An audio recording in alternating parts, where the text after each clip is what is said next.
British Prime Minister Rishi Sunak says better times are ahead for the British economy, even as the country reels under a cost of living crisis and public service strikes. Alongside the promises, Sunak's first big address of 2023 ended up raising big tremors and exposing fissures in the Conservative Party. Sunak put out 5 big promises, from tackling inflation and cutting public debt to a crackdown on illegal migration across the English Channel. Observers termed the address as having the feel of the party conference speech he never gave. First, we will halve inflation this year to ease the cost of living and give people financial security. Second, we will grow the economy, creating better paid jobs and opportunity right across the country. Third, we will make sure our national debt is falling so that we can secure the future of public services. Fourth, NHS waiting lists will fall and people will get the care they need more quickly.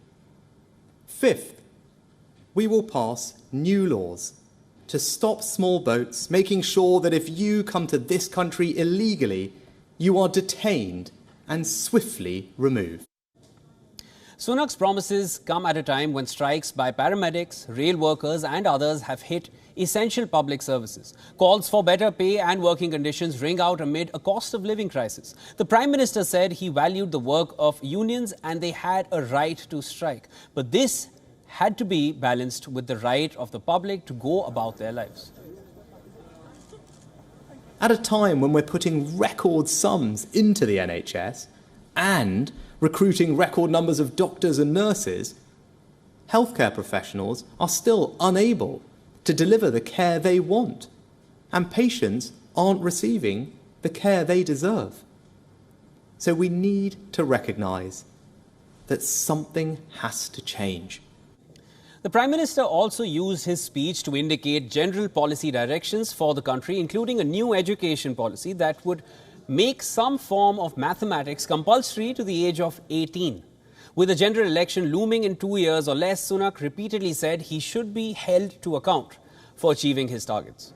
A direct fallout of Sunak's speech was fissures in the Conservative Party coming out into the open. Former Culture Secretary Nadine Dorries, who is a close ally of Tory heavyweight Boris Johnson, hit out in tweet. She accused Sunak of washing Johnson's legacy down the drain. Dorries specifically pointed at Conservative manifesto pledges social care reform, online safety and Channel 4 privatisation that had been dumped. She warned that it would be impossible to face the electorate given the number of about-turns made on Boris Johnson's key agenda. Another Tory leader, former Minister Simon Clarke, a close ally of Liz Truss, also took aim at Sunak, saying there is no point governing with the brakes on. He suggested that the Prime Minister was failing to alight on a bold enough policy agenda.